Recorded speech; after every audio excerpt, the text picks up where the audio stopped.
یکسی ہونی چاہیے. رانا صاحب آپ کی طرف آتا ہوں. مجھے تو یہ محسوس ہوتا ہے جس طرح پہلگام واقعے کے اوپر بغیر ثبوتوں کے 2 گھنٹے میں بھارت نے ہماری طرف اشارہ کر دیا.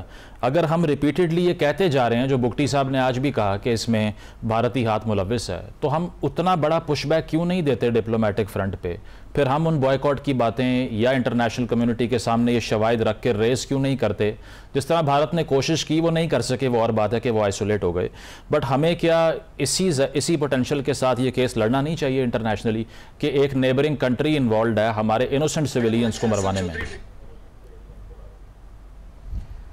دیکھیں, جو اس وقت پالیسی نظر آ رہی ہے, نصر اللہ ملک صاحب نے بات کی ہارڈ سٹیٹ والی, اور لیکن سچی بات یہ ہے کہ ہم نے اس طرح جواب بھی نہیں دیا اور کیس بھی نہیں لڑا اور دنیا میں نے بھی نہیں مانا. یہ پہلی دفعہ ہوا پہلگام والے واقعے میں. آج ہم پرائم منسٹر کے ساتھ بیٹھے تھے صبح, تو بات ہو رہی تھی, تو وہ اس میں انہوں نے کہا کہ دیکھیں ہم نے بات کی, جو ہمارے ساتھ تھے وہ تو تھے, لیکن جو انڈیا کے ساتھ ممالک تھے نا, انہوں نے ہماری اس بات کو اون کیا کہ اس انکوائری کو انٹرنیشنل کر کے آپ غیر جانبدارانہ انکوائری کرا لیں, جہاں سے یہ کیس اٹھا ہمارا. مطلب ہم نے کلبھوشن یادیو سمیت پتہ نہیں کتنے ثبوت دیے, ان کسی بندے نے آج تک اس کو اون ہی نہیں کیا. بندے سے مراد یہ ممالک ہیں جو ویلیو رکھتے ہیں. اچھا, اب آپ دیکھیں پرائم منسٹر آج کہہ رہے تھے کہ اب ہم نے یہ طے کیا ہے کہ جو باہر ہے یا اندر ہے, ہم کسی کو نہیں چھوڑیں گے جو اس معاملے میں, کیونکہ ان کو وہیں پہ فون بھی آیا اور پھر وہ کوئٹہ کا پلان بھی بنا ان کا کہ اب ہمیں زیرو پالیسی کرنی ہے. اور یہ جو ہم نے کچھ شتونگڑے وغیرہ پالے ہوئے تھے, شاید کچھ لوگ اس پہ اعتراض کریں, لیکن اب انہوں نے کہا کہ یہ لائبلٹی بن گئی ہے ہماری, اب ہم چھڑا چکے ہیں جان اور مستقل چھڑائی جائے گی کہ انٹرنیشنل کمیونٹی میں رہتے ہوئے آپ کو کچھ ایسا کام نہیں کرنا کہ پھر جس کی جواب دہی ہو.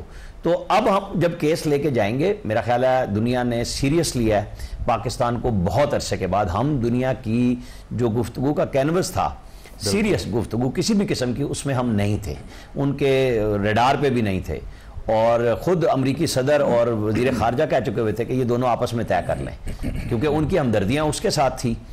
جیسے میں مثال دوں گا کہ یوکرین پہ جب حملہ کیا رشیا نے, تو چائنا اور امریکہ نے کیا کیا, انہوں نے کہا سیز فائر کر لو, تو فیور تو رشیا کو دی نا اس میں.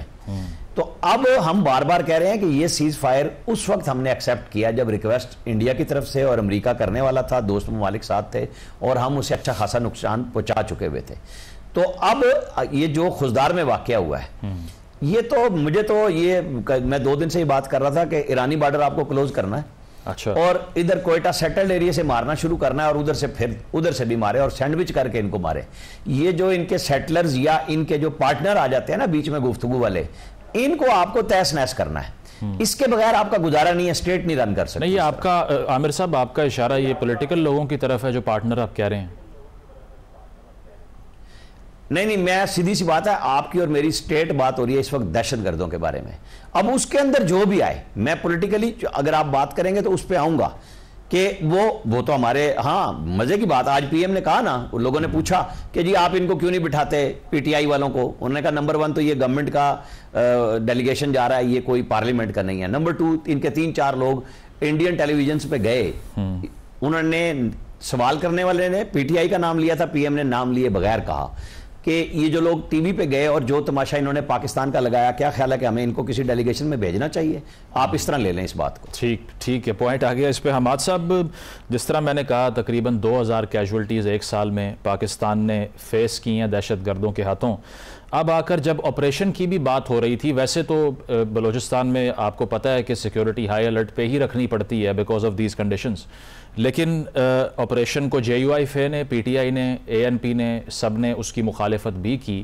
تو پھر سلوشن کی اگر ہم بات کریں, رانا صاحب جو کہہ رہے ہیں کہ کائنیٹک وے کے علاوہ کوئی سلوشن نہیں ہے, آپ کو بھی یہی لگتا ہے, یا پھر وہ جس طرح مینگل صاحب نے استعفیٰ دے دیا, ثناء اللہ بلوچ صاحب کا ایک موقف ہے, وہاں سے اپروچ کرنا چاہیے پرابلم کو؟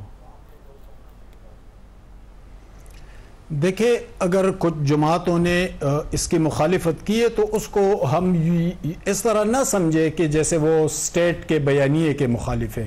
ان کا نقطۂ نظر مختلف ہو سکتا ہے, ورنہ جمعیت العلماء اسلام یا ANP یا اس طرح کی جماعتیں, ان کا ماضی میں ٹریک ریکارڈ بہت اچھا رہا ہے. 1971 میں بھی ہم نے دیکھا, 65 میں بھی ہم نے دیکھا, پھر جنیوا معاہدے کے دوران بھی ہم نے دیکھا کہ ان کا ٹریک ریکارڈ اسٹیٹ کے پالیسی اور اسٹیٹ کے مفادات کے مطابق رہا ہے.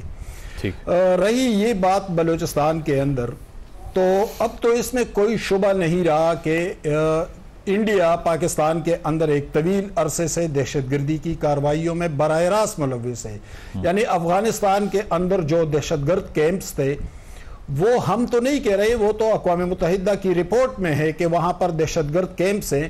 تو پھر دہشت گرد کیمپس کون چلا رہا تھا؟ کیا وہاں پر انڈین انوالومنٹ نہیں تھی؟ کیا ان دہشت گردوں کے یہاں پر سیپریٹسٹ یا BLA یا اس طرح کی تنظیموں کے ساتھ روابط نہیں تھے؟ بہت سارے ایویڈنسز، بہت ساری شہادتیں دستیاب ہیں اس حوالے سے. جعفر ایکسپریس ابھی کا واقعہ یا آج جو خضدار کا واقعہ ہوا ہے، تو ان تمام معاملات کے پیچھے کون ہے؟ دوسری بات یہ کہ انڈیا نے پہلگام واقعے کو اس لیے شاید زیادہ اچھالا کہ وہ اپنی شرارتوں کو یا اپنے دہشت گردوں کے پیچھے جو وہ کھڑے ہیں اور جس طرح ان کی منصوبہ بندیاں ہوتی ہے، تو اس کو کور اپ دینے کے لیے انہوں نے اس مسئلے کو زیادہ اچھالا. اور چونکہ مسئلہ جینون تھا نہیں، اس لیے پوری دنیا کے سامنے آ گیا اور پوری عالمی میڈیا اس پر بول بھی پڑا. پھر ہندوستان جوائنٹ انویسٹیگیشن سے بھی بھاگ گیا. بلوچستان کی جو سیاسی قوتیں ہیں، اختر جان مینگل یا دوسرے لوگ، تو ہم صرف اس پر اکتفا نہیں کر سکتے کہ ان کی ناراضگیاں ہیں. بھئی ان کی ناراضگیاں کیوں ہیں؟ ہم بلوچستان میں دیکھ لیں، اختر جان مینگل کے والد عطا اللہ مینگل بھی وزیر اعلیٰ رہے، خود بھی وزیر اعلیٰ رہے. دوسرے جو وہاں پر جو سیاسی قوتیں ہیں جنہوں نے ناراضگی کا لبادہ اوڑھا ہوا ہے، ان میں سے تو زیادہ تر لوگ بلوچستان میں اقتدار میں شریک رہے ہیں. پھر انہوں نے کیا فیڈریشن کے ساتھ اس حوالے سے بات نہیں کی، معاملات کو نہیں اٹھایا؟ اگر بلوچستان کی کچھ محرومیاں ہیں تو اس کے ذمہ دار فیڈرل گورنمنٹ کہاں سے ہوئی یا اسٹیبلشمنٹ کہاں سے ہوئی؟ اس کے ذمہ دار تو وہ لوگ ہیں جو بلوچستان میں اقتدار میں رہے. انہوں نے صحیح طرح سے مینیج کیوں نہیں کیا؟ انہوں نے معاملات کو آگے کیوں نہیں بڑھایا؟ بلوچستان کے حقوق پر بات کیوں نہیں کی؟ فیڈریشن نے تو ان کو جو ان کے حصے کے پیسے تھے یا جو ان کے وسائل تھے یا جو اس پہ تو فیڈریشن نے کبھی پاؤں نہیں رکھا. فیڈریشن نے تو ان کے ساتھ ہمیشہ مدد کی، لیکن وہ ان سے مینیج نہیں ہو پائے. تو اس کو ناراضگی کا ایک لبادہ اوڑھ لیتے ہیں، لیکن جب اقتدار میں آتے ہیں تو پھر ان کے ہاں ناراضگی نہیں رہتی. ابھی ماضی قریب میں اختر جان مینگل چیف منسٹر بلوچستان رہے ہیں. مطلب آپ کا پوائنٹ یہ ہے کہ اگر اس طرح کی گریونسز ہیں، اس کا یہ مطلب نہیں ہے کہ سیپریٹسٹ موومنٹ کو جسٹیفائی کرنا شروع کر دیں. گفتگو جاری ہے ناظرین، ایک بریک شامل کرتے ہیں، بریک کے بعد واپس آئیں گے. Stay with us.